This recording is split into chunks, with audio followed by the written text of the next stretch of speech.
is the way that we can know God exists, or that we do know, is by the only way that we can know, is that God himself takes the initiative and engages in revelatory actions, which are divided into natural revelation and special revelation. Do you understand the answer, team player? I want an answer from President Eisenhower, not from you. Well, that's the only answer that is coherent. No, okay? Maybe he has a different answer. No, you're not understanding. Listen to me carefully. Okay. If you're going to act like the stupid teenager that you have been every time I've talked with you, you will be server muted. I do not mind if you disagree with me, but if you're going to be a dumb teenager, you're going to get muted. Now, the only answer that anybody can give is that we know that God's existence, because God has to engage himself in self-disclosure. Anything other than that will be false. Okay? How do you know that? Because that which is ultimate and eternal can only be known to exist by itself.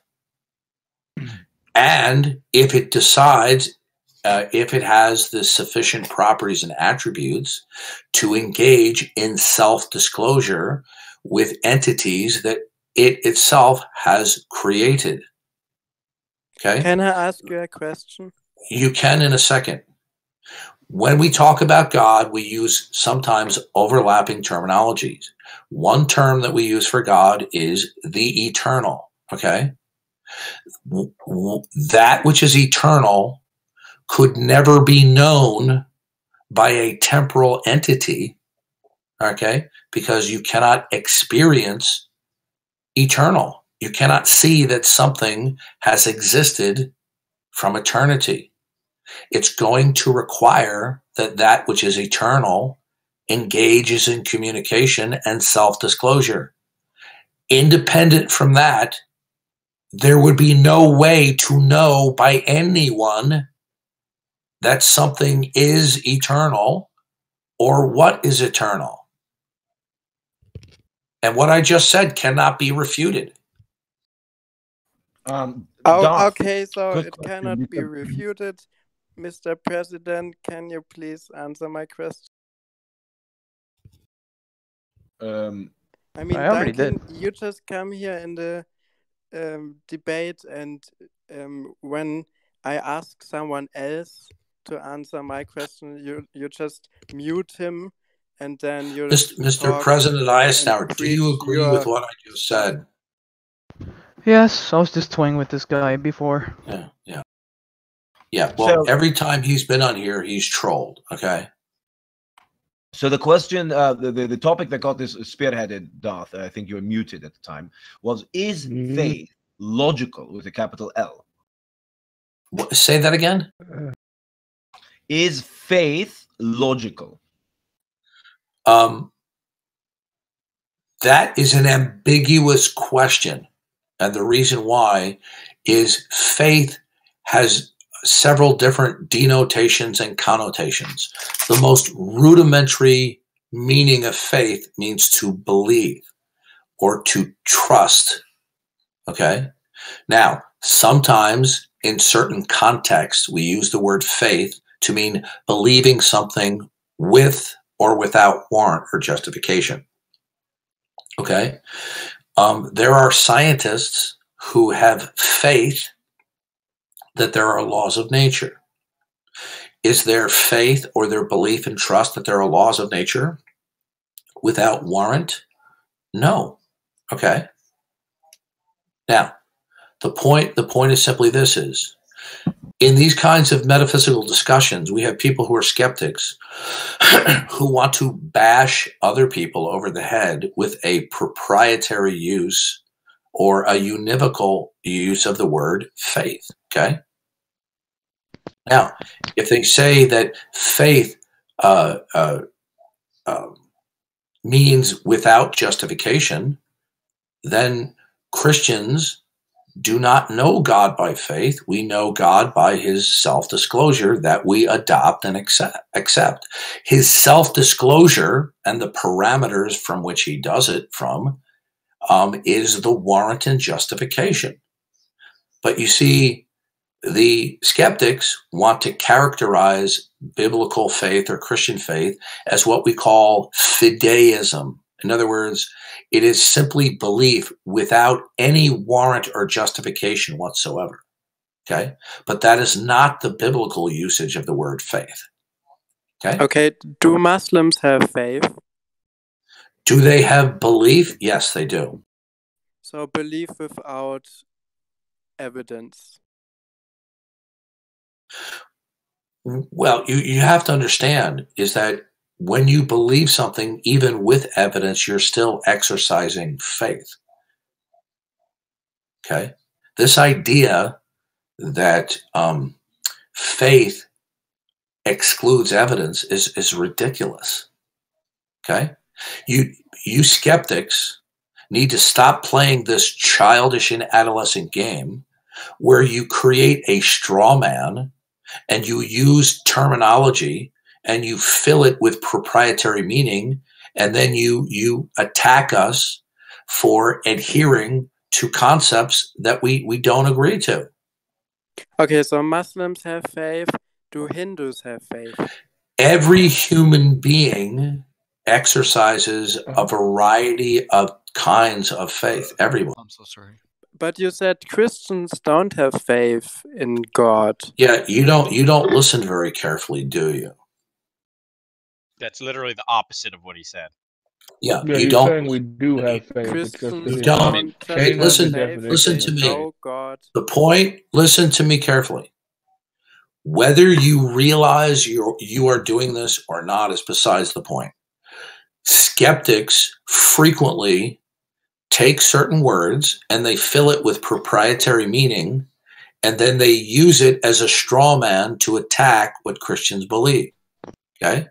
For example, there's a classic example of Peter Boghossian. Okay? Peter Boghossian has a PhD in, I think, epistemology. I'm not sure, but he's a foaming at the mouth rabid atheist, and he has a book called A Manual for Creating Atheists. In there, he describes faith is believing something that you know is not true. Nobody uses that definition except him. Okay, we don't care about that guy. Well, I know you don't care, but I'm citing him as an example of what you are doing right now. Either you're doing it on purpose, and if not on purpose, you're doing it inadvertently.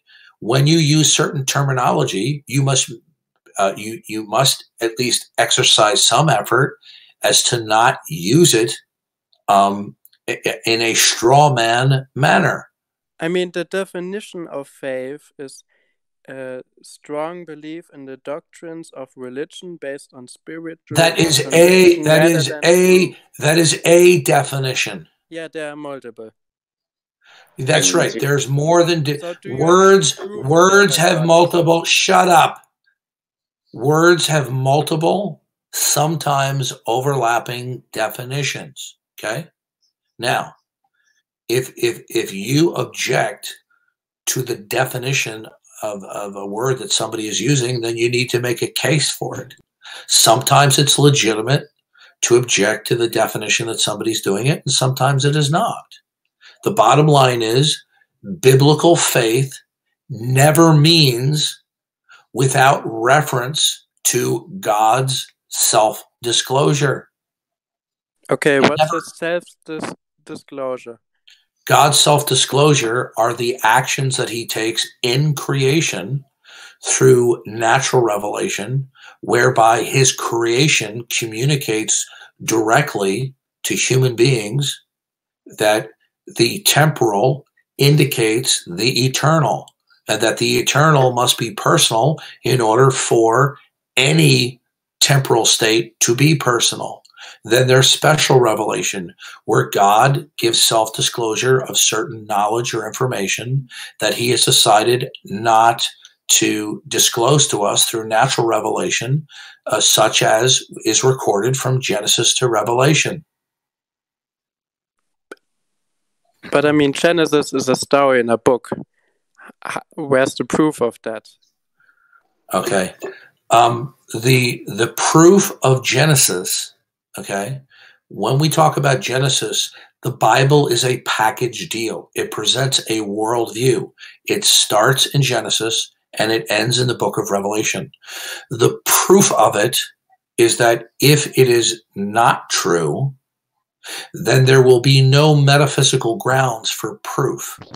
If proof is a viable metaphysical concept, then the Bible is true. If you disagree with that, then you're going to have to tell me how proof is a viable metaphysical concept without the Christian worldview, including Genesis. Okay, a Muslim could say the same. A Hindu could say the same. Any religious Okay, person. well, unfortunately, hold on a second. Unfortunately, listen very carefully. What you are doing is you are giving me a mental knee-jerk reaction, as most skeptics do. Now, they can say it, but the verbalization would not be coherent. And the reason why is because only one worldview can provide a frame of reference metaphysically, okay, for the viability of proof, okay?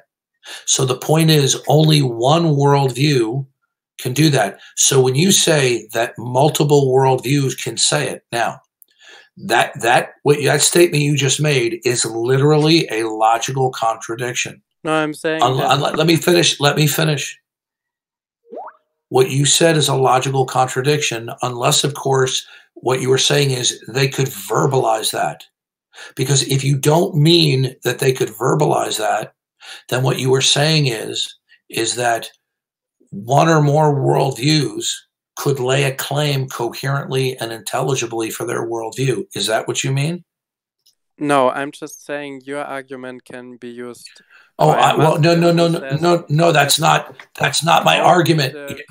You're erecting a straw man now. Okay, my position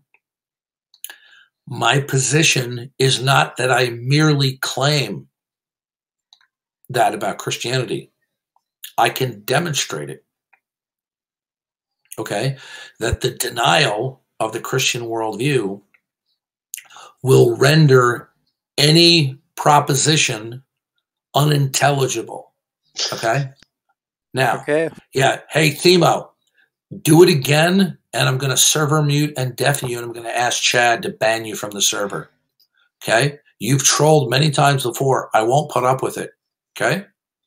Now, when you say they could say it, are you saying that other worldviews have grounds for intelligibility? No, I'm saying you claim only the Bible can be true. Is that okay? All right. So I would agree with you. People can say things. That doesn't mean wrong. No. Listen to me carefully. People can make statements, but those statements, upon examination, are incoherent. The statement by a Muslim that his worldview provides for intelligibility is incoherent. Do you want to claim that the Muslim claim that its worldview is intelligible is a coherent claim? I think the worldview is most likely false. If you don't answer my question, you will get server muted. No, you have a nasty habit. You have a nasty habit of not answering my questions. Are you aware of that?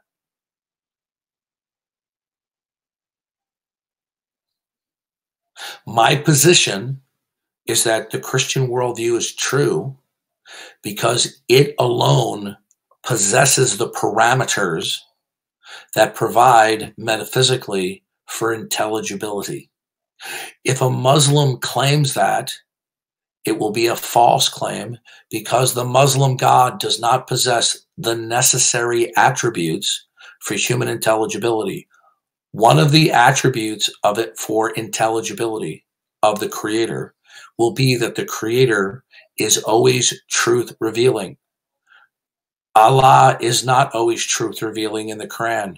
It is stated in the Quran, Allah is the greatest deceivers. So the claim that a Muslim would say that the Muslim worldview is the only worldview that can provide for intelligibility is false, because it cannot provide for intelligibility. So do you understand? You are responding, excuse me, you are responding with a hasty generalization. Okay? No, I'm not. Okay, you're not. Okay, well, here's the problem. Can the Muslim, does the Muslim claim that it is the only worldview that can provide for the parameters of intelligibility? Does it cohere with the properties of Allah?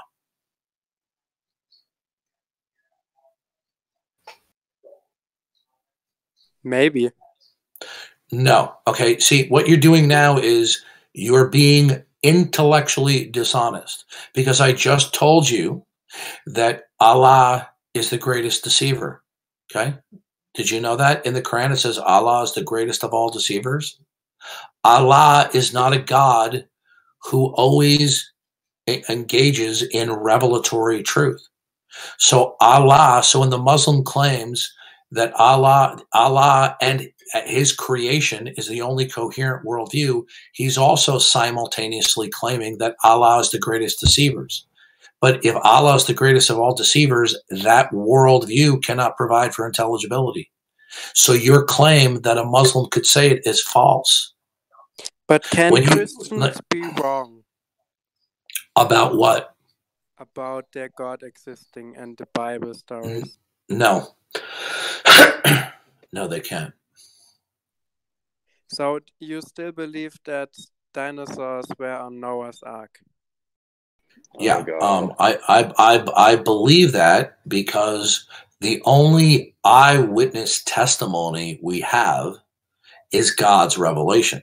You believe that the earth is very old and that there was universal common ancestry evolution over billions of years because really smart people in large numbers have interpreted certain rocks and fossils, and they tell you that's what it indicates.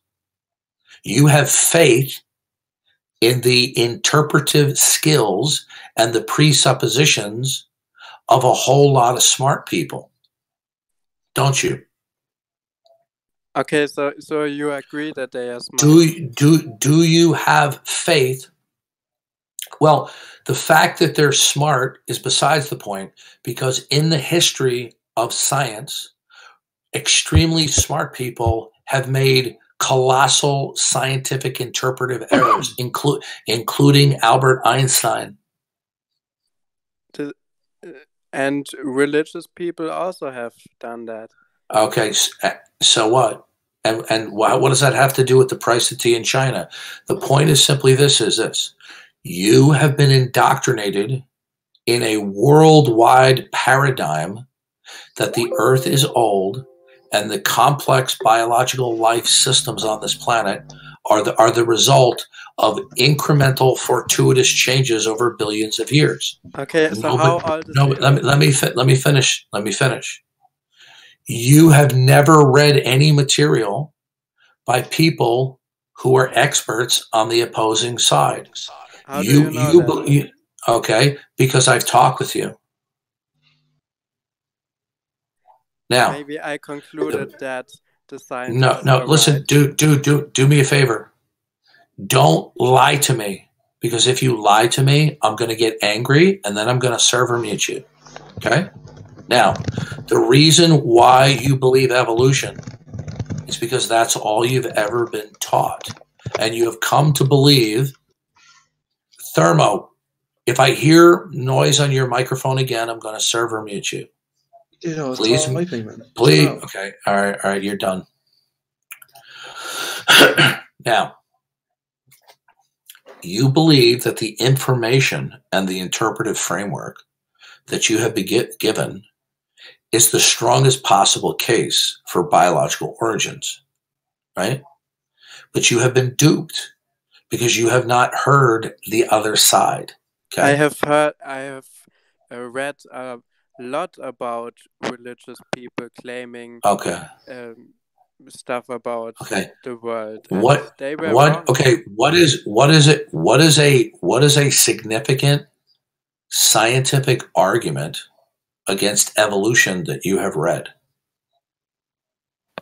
Well, it's not scientific because the science agrees that No. evolution Then you haven't read it. So, for example, all you've done is you've been brainwashed into evolution. Okay, let me ask you this question: Listen. Stop responding to me like a little child. Okay. So in the past, anyone who didn't agree with the heliocentric model, that was unscientific because the scientific consensus. Listen, do you understand? Yeah. Do you understand any explanation of origins, if it is not in the consensus, regardless of whether it's considered scientific or not, will automatically be considered by the consensus that it is unscientific. You will learn that. You will learn that in the first week if you take a college course in the philosophy, in science. Now, I ask you a question. In order for you to believe in evolution over billions of years, you need to believe that there is a mechanism that will provide an ever-increasing hierarchy of new complex biological information for new complex anatomy and physiology that did not exist when there was a microorganism all the way up to the complex body systems of human beings and other complex animals. What is the mechanism that provides for the genetic information that will consequently result in actual body systems? What do you mean with body systems? If you're going to have a universal common ancestry, a descent with modification, where you have starting from a microorganism and the complexity of these life forms becomes ever increasing. Are you familiar with the tree of life, the phylogenetic tree of life? Okay.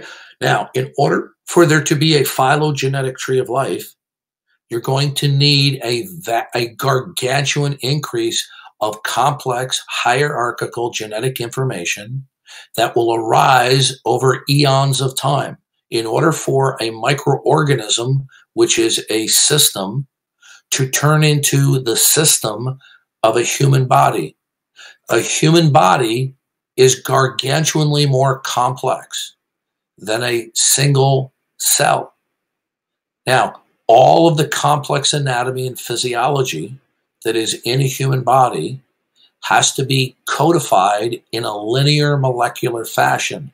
And those coding sequences are extremely long, and they are hierarchical. The complexity level is such that even after studying DNA, DNA was discovered in 1952, I believe. So after studying for 60 plus years, okay, even with modern computers, most of the genome that is before us today is a no man's land. We don't understand how it codes for complex anatomy, reproduction, and embryological development.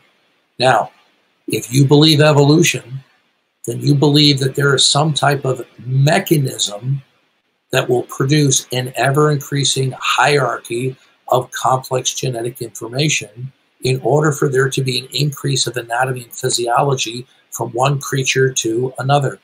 What is that mechanism? Can I ask a question? What? No, you may not. What is that mechanism? So I should basically believe you. What is that mechanism? Yeah, I'm going to ask the question one more time. If you evade it, I will mute you and you will not participate in the conversation. What is the mechanism that is the fuel for evolution that produces an ever-increasing complex hierarchy of genetic information? What is it?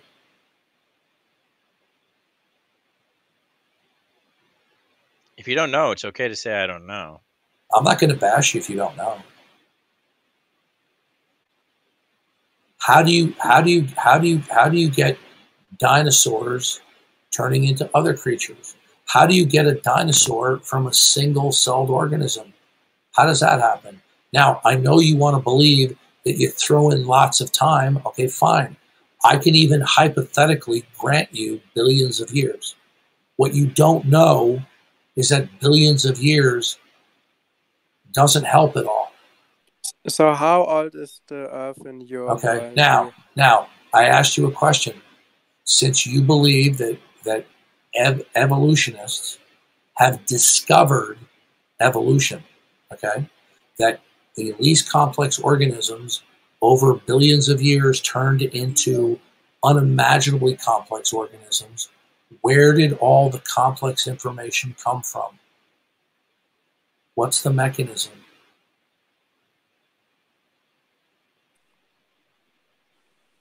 Well, brains evolved and advanced. No. All you're simply doing is employing circular reasoning right now. What is the mechanism for the arrival and accumulation of complex hierarchical information? What is the mechanism? I'm not a scientist, and I don't really so you know don't exactly okay the process. so you don't know. So they just told you that these animals. Now, do you understand, in order for evolution, the tree of life, to develop, it's called universal common ancestry. Do you understand that term? Yes. Okay. So universal common ancestry is one way of looking at it. So they told you that there's a universal common ancestry. Now, in order for there to be a universal common ancestry, there has to be a mechanism that produces an ever-increasing hierarchy of complex genetic information, consequently resulting in ever-increasing anatomy and physiology. The genetic information has to be there first before there can be an anatomy, which is an instantiation of the molecular blueprint. Do you know what a blueprint is? Do you know what a blueprint is? A plan. Yeah, a blueprint is a complex design structure for buildings. Sometimes they can be simple. Sometimes they can be mind-bogglingly complex. And oversimplification of the DNA code, it is that it is a vast, complex, molecular, linear blueprint that cells execute manufacturing proteins through not just cellular division, but embryological development and maturation, resulting in complex anatomy and physiology. So you have to have complex information first. So you think that... I'm asking you a question. What is the mechanism for the complex information?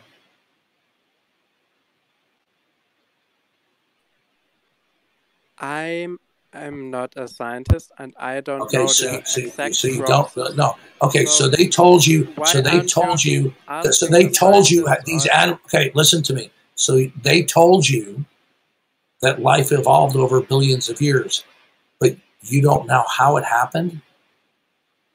I am trusting the scientists. Are you trusting them in blind faith? Are you trusting some religious preachers in blind faith? No, I'm not. And the reason why so you're trusting a book and let me answer you. Okay, your little childish taunts aren't going to work with me. Okay, because I'm not exercising blind faith in the Bible.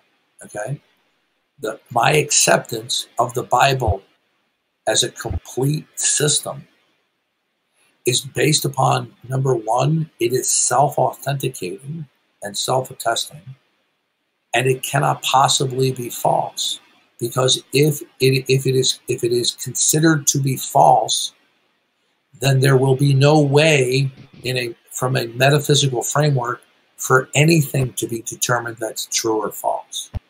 In other words, the Christian worldview as instantiated in the book. Okay? The book is the worldview. Okay? It's the just a worldview is bunch the of stories bundled listen together. to me carefully. Listen to me. And you believe in a bunch of stories about animals changing into other animals. Listen to me. Listen. You have a grossly oversimplistic, naive, uneducated view of the Bible. The Bible actually has a very robust and sophisticated presentation of ontology and epistemology. The Bible presents that the nature of reality is dualistic. Okay, there is the Creator, and there is His creation. The creation was instantiated by Him and is sustained by Him. Now, if you do not accept that book, then you are not accepting the dualistic nature of reality. You will be then left speaking from a monistic view of reality. Monism. Okay, so let me finish. Let me finish. If you reject the Bible as simply an old book, you are not simply rejecting a book. You are rejecting a worldview. That worldview is dualistic. It is the creator-creation distinction. When you reject that, okay, then anything you say, I'm going to ask you, since you reject it as simply being fiction, then what I need to ask you is, anything you say, what is the model of reality that your propositions derive from? Is it a world of monism? And if you don't answer my question, without a God. Okay, good. Is your worldview monistic? That there is one essence, although many combinations of that essence, or different rearrangements of that essence. What do you mean with essence? Okay. Essence meaning what the most fundamental nature of all that stuff is. Since you don't accept the dualistic creator-creature distinction, then when you are saying anything at all, even saying the Bible is just a book, if that statement is true, it will be true within a worldview of monism, okay? That the reality is one essence, but within that essence, there are many particulars that have different constructions or rearrangements. Okay, so when you say the Bible is just a book, does that statement derive from a monistic worldview? That there's just one reality? I mean, you believe that. If you don't answer the question, if you don't, listen to me. Okay, I'm being very fair with you. Listen to me. I'm being very fair to you. If you do not answer my question, you're going to get server muted. When you assert that the Bible is just a book, is that proposition true in a worldview where reality is just one essence?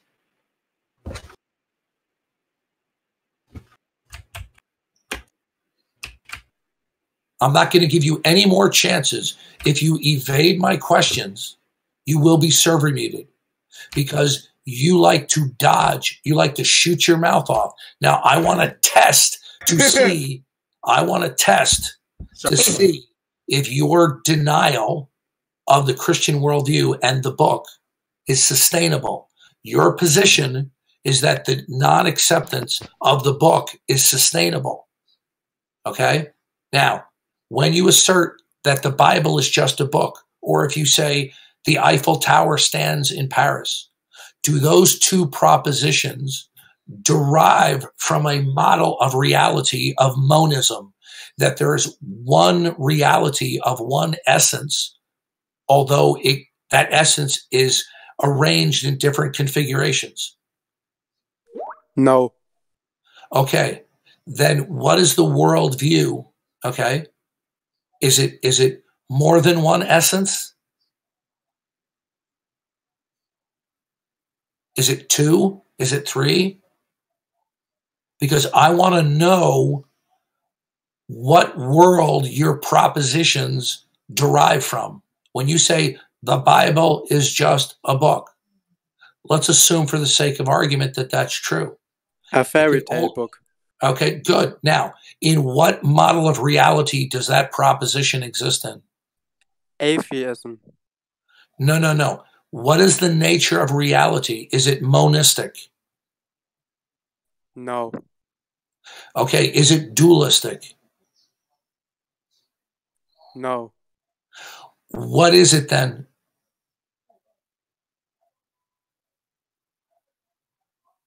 Pluralistic. Okay. Can you please tell me what are the multiple essences? Okay. Right. Can you tell me what that is? And does your proposition derive from all three different essences? What is this guy getting fed answers now? Or is your proposition derived from only one essence? If reality is composed from a plurality of essences, when you say the Bible is just a book, which essence does that proposition derive from?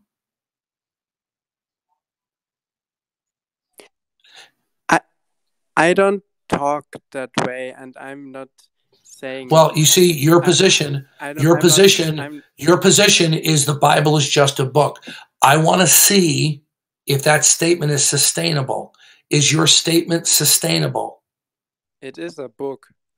No. Is your statement the Bible is a book sustainable? Yes, it is. Okay, good. The proposition that the Bible is a book, what essence does it derive from?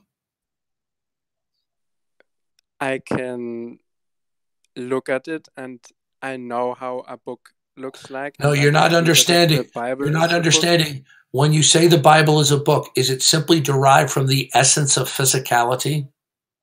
It simply derives from seeing the Bible. Okay. Now, in your worldview, in order to say that anything is a book, okay, you're going to have unity and diversity, okay, when you say the Bible is just a book. So the Bible is a particular, okay, but that it possesses a universal class of being a book. Are there classes and universals in your model of reality? Is there unity and diversity in your worldview? Because if they're not, then saying the Bible is a book is incoherent. So you say I can't say that a book is a book? No, in order to say that the Bible is a book, you're going to have to explain how it is exemplified in terms of unity and diversity. In a world, do you believe that the world is simply one thing? Or do you believe that the world or reality is a composite, a set of unimaginable number of particulars? What do you mean with the world? Is reality only one thing? Or is reality a composite, a set of particulars?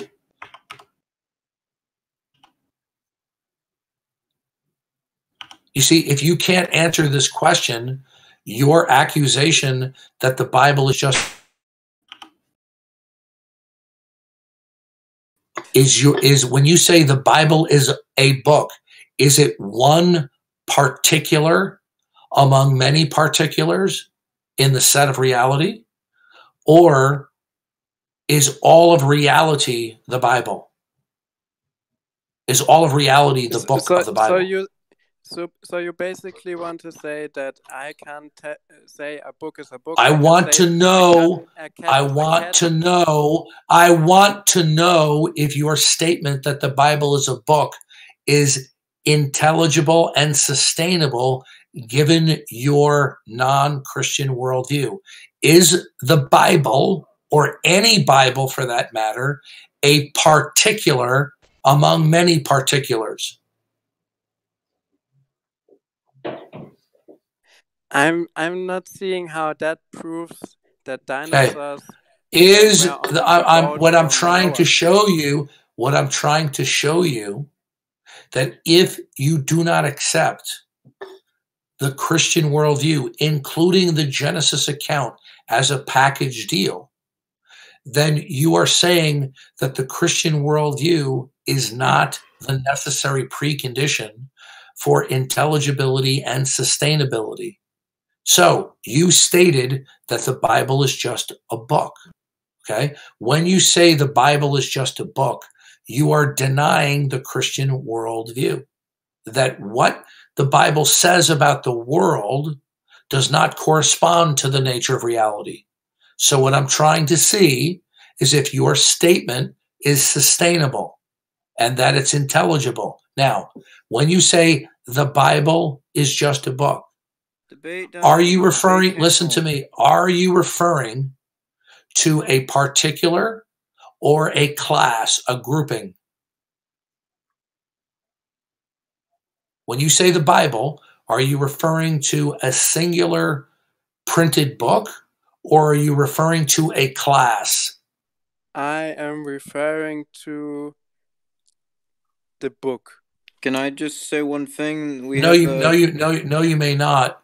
Well, we have Okay. a debate. No, you may. It's tonight's event, and all right, be fast. I don't want to be overtalked because you overtalked me before, and that's a little annoying. Yeah. But it's the debate yeah. event, and if anybody would like to join, come on up. Thank you. Now,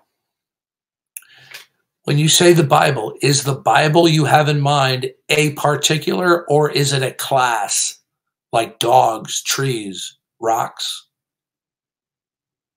It's in a class of books. Okay, all right. So the Bible is a class that many particulars have the attributes and properties of that class. Now, is there something in existence that secures that there's a class? What provides for unity among diversity? Okay, because if you say a book, a dog, okay, what is it that provides for unity among diversity? How are there classes or universals in your world? My worldview is just I don't believe in any gods. No, that's not an answer to my question. Okay, listen to me. You are a disingenuous teenager, and you know you're disingenuous because every time I ask you a legitimate question, you dodge. And the reason why you dodge is because you know you cannot sustain that the Bible is just a book. Now, are you omniscient?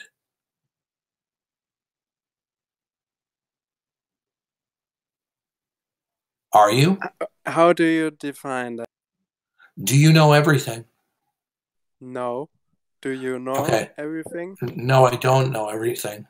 Now, could you be wrong about the Bible?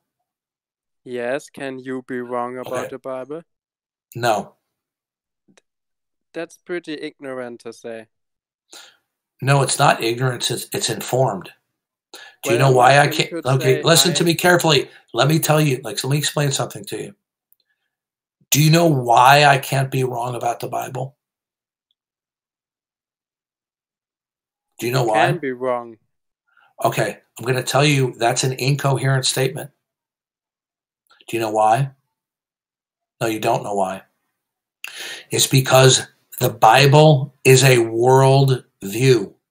Do you understand that before I move on? Now, I'm not going to warn you. I'm not going to. Okay, I'm not going to warn you again now and in the future. From now on, you're a young man. You are constantly argumentative and evasive. If you evade any more of my questions now tonight, tomorrow, you will be instantly server muted from now on. That's the rules, Jack. Okay? Now, since you're not omniscient, let me explain to you why I can't be wrong. Okay? The reason why I cannot be wrong is because the Christian worldview that is ensconced and instantiated in the Bible has the properties and attributes that are necessary and sufficient for all human intelligibility. If you say that I am wrong, or I could be wrong about the Bible, right? Then what you are doing is you are saying that there are no grounds for human intelligibility, therefore you can't say anything is right or wrong, or you're going to have to tell me what worldview is true, acting as a defeater for the Christian worldview. I cannot be wrong about the Bible because the worldview that it presents is the only worldview whose properties and attributes will provide for human intelligibility and sustainability. Now, do you have in mind that there is a worldview that is true? Because if you don't, then you cannot say the Bible is wrong. So who wrote the Bible? I mean, okay, bye. There we go. Yeah, this kid's retarded. He doesn't get it. Answer his question. No, we're done with him. I listen. I have talked and debated with him for 5 days in a row. Okay, whenever he gets pinned down by his own statements, when I try to show him that his own reasoning, his own propositional claims do not hold water, he simply changes the subject. So we're done with him. Okay, the floor is free. Hey, Darth. I tried explaining this to him in another VC like an hour ago, and he's still not getting it. No, he's not simply dumb. He's defiant. Okay. Well, have you ever noticed how entirely uncurious atheists are when you say that you cannot deny the Bible because you have no grounds to deny anything, and they don't even care about it. They're just I don't even want to talk about that. This is just ignore that. Yeah, exactly. Have you ever heard when you hear me say the Christian worldview is the only coherent worldview, right? Do you ever hear them say, "Oh no, that's not true," because my worldview provides the grounds for coherency and intelligibility? Do you ever hear them say that? No, they don't. Yep. But you see, if they don't say that, they don't have grounds to object to the Christian worldview being irreducibly primary and necessary. They don't even ask you to explicate more of what you mean by that. They just ignore it. What they simply do is they engage in various passive-aggressive tactics of being argumentative. Now, he said the Bible is just a book. So I wanted to see if that statement can be sustained. If the Bible is just a book, if that is true, then how is it intelligible? Is it intelligible in a world that is just simply one essence, where the world is just one? So is reality just the Bible? Or is the Bible a particular within a set of particulars? Okay? So do we have an array, a massive array of unconnected and unrelated particulars? And the Bible is just one? And when you call it a Bible, is that just the word that you give for the particular? Or does that particular share a set of attributes and properties which is common to other particulars, and that class or property is secured by something providing for it?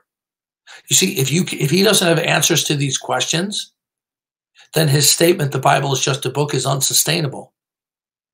You see, when Christians make propositional statements, the atheists are always quick to pounce on us and say, prove it. But when they make propositional context from the book of their mind, and we ask them to unpack that, they immediately become argumentative. Now, does anybody want to take a guess why they do that? Because they want to stick to their autonomy. Bingo!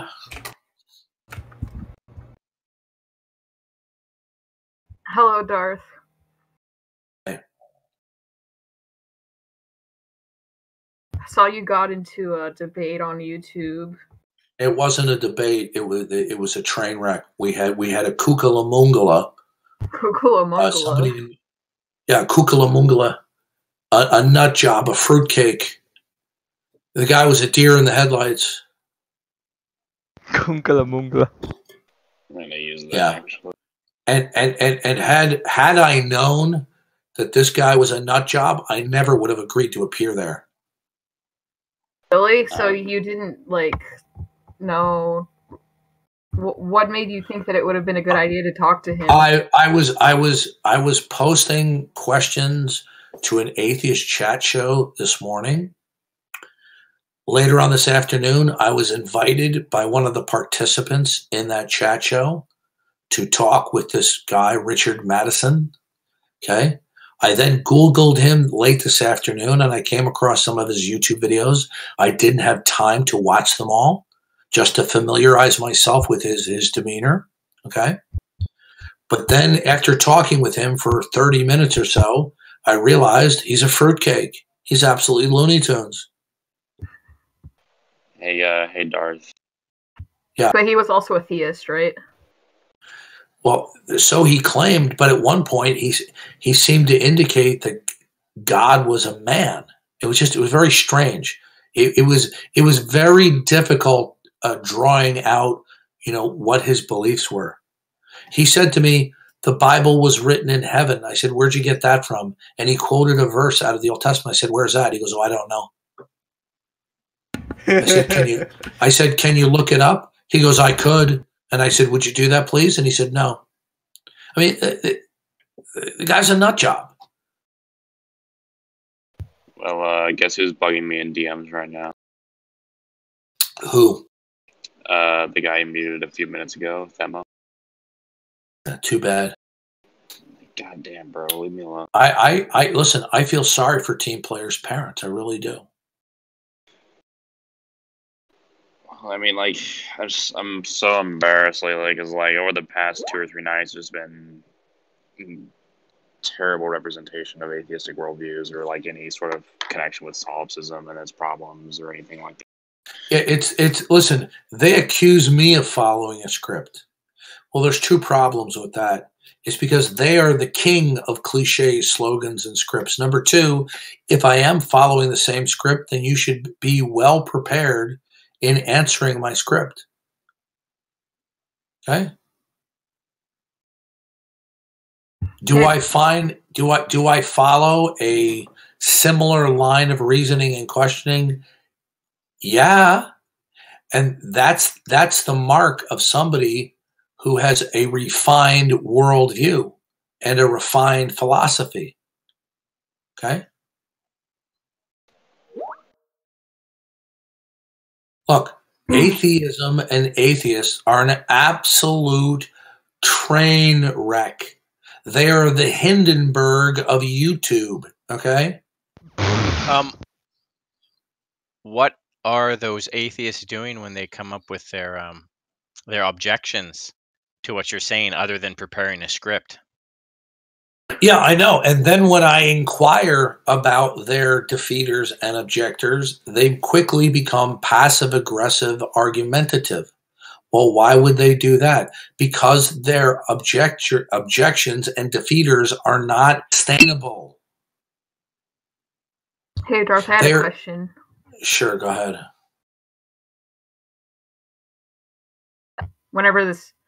How long have you been debating atheists? 10 years. 10? What made you start? I first encountered atheists on Xbox Live, and I couldn't believe their ignorant audacity. You play Xbox? I did. I don't play it anymore. Why not? Because I'm too busy. I don't have time to play first-person shooters. Oh, that's a shame. No, I haven't given up on it. I'm just not doing it at the moment. That's I used fair. to play. I used to play Halo. I used to play Call of Duty, Frontline, things like that. That's cool. And then Darth is like a cool boomer. Yeah, like and then I Chad gamer. Oh, I like first person shooters. They're a lot of fun. I tell you, the time I laughed so hard in my entire life when I was playing one-on-one with a friend of mine, where we were playing shoot 'em up against each other on a small map, trying to find each other, and I laughed so hard I couldn't see straight. It just so I'm not a stick in the mud. I like video games. You play like retro video games back in the day? Not currently. I remember playing Duke Nukem. I remember playing Duke Nukem. That was a lot of fun. Do you have any favorites? Any other favorites? Well, I remember getting consoles for my kids. We got the Super Nintendo. In fact, I still have it. It still works. The Super Nintendo. Then I got the GameCube, Nintendo 64, the Nintendo Wii, the PlayStation 2, Xbox 360. Oh, you have kids? I do. Not they're adults now. Are they also Christian? They profess to be Christians. But does that mean they're actually Christians? I believe they are. Only God knows the heart. Yeah. Would you like to know my shoe size? Sure. Yes. Okay, I wear 11 and a half. We already know that answer. Well, that's the size I used to kick atheists in the keister, 11 and a half. Sounds pretty painful. I wear 12. Does that make me the superior philosopher? Well, it probably means that your brain and frontal cortex is probably bigger than mine. Hell yeah. Do you have any history with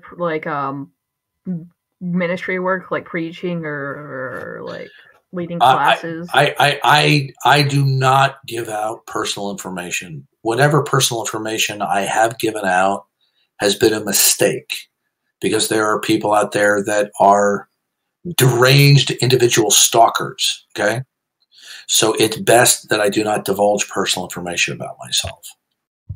Did you ever give a message? Identifying, I guess. I have had stalkers attempting to contact me in my real life. Okay. That sounds pretty scary. Yeah. Did you ever give a message? I'm not going to disclose what transpired.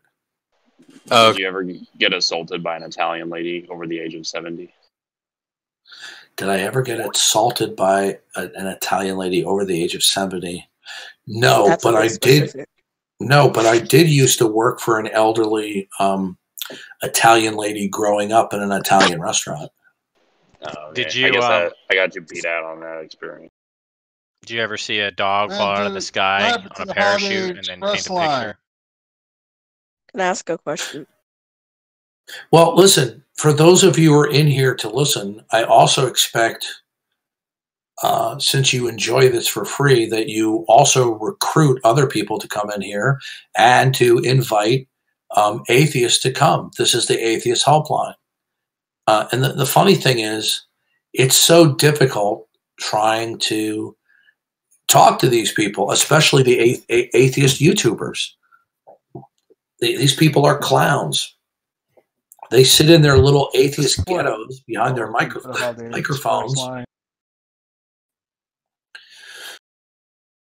Okay, so anyway, anybody have any questions about why Christianity is true, why atheism is incoherent? Anybody have any questions about that? Something that you don't understand? How do you rule out all other religious possibilities? Because the Christian worldview starts with it's dualistic. There's the creator. Okay, you are now muted. Okay, the Christian worldview. You have to understand the Christian worldview first before you can understand how others are ruled out. The Christian worldview is a package deal. It is a system. It is composed of a dualistic outlook, which is called the creator-creation distinction, sometimes known as the creator-creature distinction. Okay? Now, the creatures or creation necessarily derive and depend upon the creator, right? And that creation is derived from a creator that has a specific property set, okay? That property set is necessary for human intelligibility.